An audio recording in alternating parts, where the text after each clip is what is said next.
सहकार क्षेत्रातील सगळ्यात जास्त चर्चेतील निवडणूक आता सुरू झाली आहे। जिल्हा सहकारी निवडणूक अधिकारी संभाजी निकम यांनी सभासद सोसायट्यांना त्यांच्या प्रतिनिधींचे ठराव पाठवण्याचे आदेश दिलेत। 17 जून ते 16 जुलै या महिनाभरात या सोसायट्यांना त्यांचे ठराव पाठवण्याची मुदत देण्यात आली आहे।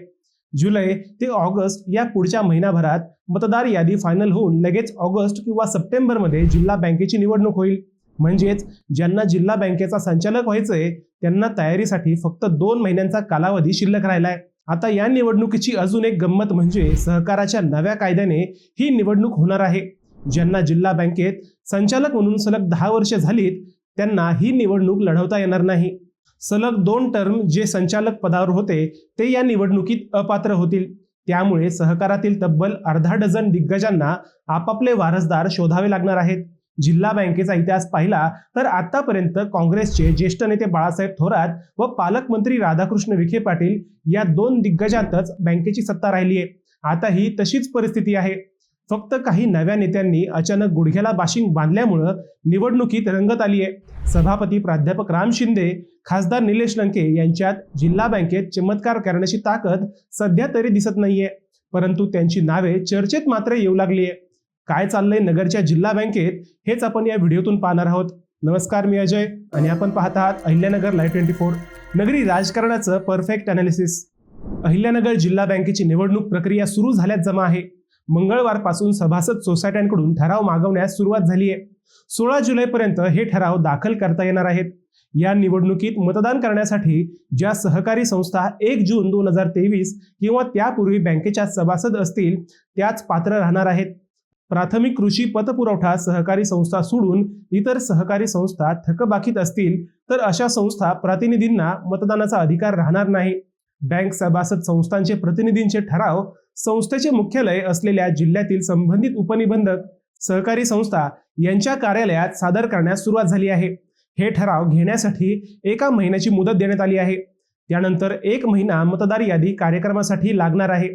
त्यानंतर साधारण महिनाभरात निवडणूक कार्यक्रम जाहीर होऊन निवडणूक प्रक्रिया पूर्ण होण्याची शक्यता आहे। मुदतीचं हे सगळं गणित पाहिलं तर ऑगस्ट अथवा सप्टेंबर मध्ये जिल्हा बँकेची निवडणूक होईल। जिल्हा बँकेत यावेळी 21 संचालक निवडून जातील। त्यातील 14 जागा या सेवा सोसायट्यांसाठी आहेत। सेवा संस्था, मजूर सोसायट्या, दूध संघ, सहकारी संस्था असे तब्बल 5 ते 5.5 हजार मतदार या निवडणुकीसाठी मतदान करतील। याशिवाय इतरही तब्बल 100 ते 150 मतदार या निवडणुकीसाठी पात्र असतील। या निवडणुकीसाठी बँक प्रशासनाने सहकार खात्याकडे 15 लाख रुपये जमाही केले आहेत। आता ही सगळी प्रक्रिया सुरू असल्याने बँकेचे व जिल्ह्याचे राजकारण तापले आहे। सहकार खात्याच्या नव्या कायद्यानुसार 10 वर्षे संचालक पद भूषवलेल्या संचालकांना या निवडणुकीत विश्रांती घ्यावी लागणार आहे। सलग 2 टर्म जे संचालक खुर्चीवर बसले होते ते या निवडणुकीत अपात्र ठरणार आहेत। त्यामुळे नव्या 21 संचालकात अनेक नवे चेहरे दिसतील हे जवळपास निश्चितच झाले।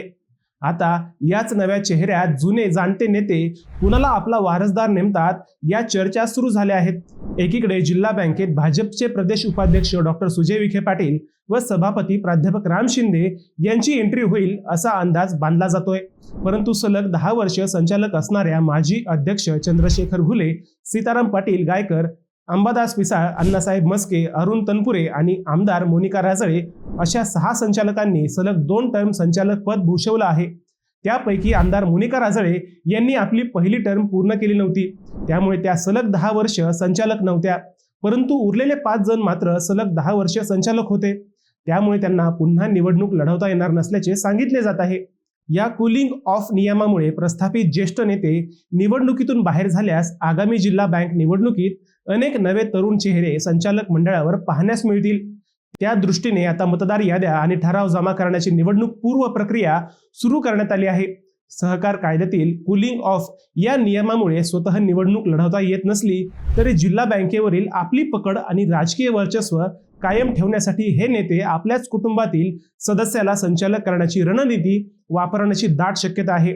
हे नेते आपल्या जागी पत्नी, मुलगा, भाऊ किंवा इतर जवळच्या नातेवाईकाला उमेदवारी देऊन बँकेची सत्ता कुटुंबातच ठेवण्याचा प्रयत्न करतील किंवा कुटुंबात सक्षम पर्याय नसल्यास आपल्या मतदारसंघातील अत्यंत विश्वासू आणि कट्टर कार्यकर्त्याला पुढे केले जाईल। जिल्हा बँक ही ग्रामीण अर्थकारणाचा कणा असल्याने कृषी उत्पन्न बाजार समिती, कारखाने आणि विधानसभा निवडणुकांवर प्रभाव टाकण्यासाठी हे नेते आपली जागा सहजासहजी सोडणार नाहीत. आता याच कूलिंग ऑफचा विचार केला तर घुले यांच्या कुटुंबातून राजश्री घुले, डॉक्टर क्षितिज घुले, माजी आमदार नरेंद्र पाटील घुले यांची नावे पुढे येऊ शकतात. गायकर कुटुंबातून डॉक्टर किरण गायकर यांनाही संधी मिळण्याची शक्यता आहे.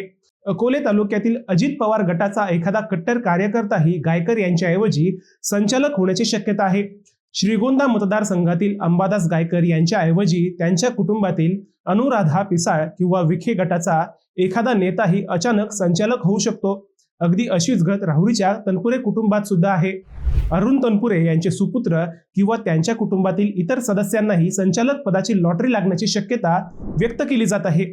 सेवा सोसायट्यांमध्ये दीर्घकाळ काम केलेल्या किंवा अरुण तनपुरे यांच्या शब्दाबाहेर नसलेल्या एखाद्या अनुभवी सहकार नेत्याला ही उमेदवारी दिली जाऊ शकते. मित्रांनो, जिल्हा बँकेत कोणते नवे चेहरे दिसतील असे तुम्हाला वाटते? तुमचं उत्तर आम्हाला कमेंट करून नक्की कळवा. शिवाय व्हिडिओ आवडला असेल तर चॅनलला सबस्क्राईब करून व्हिडिओला लाईक करायला विसरू नका. पुन्हा भेटूया नव्या विषयावर. तोपर्यंत सप्रेम नमस्कार.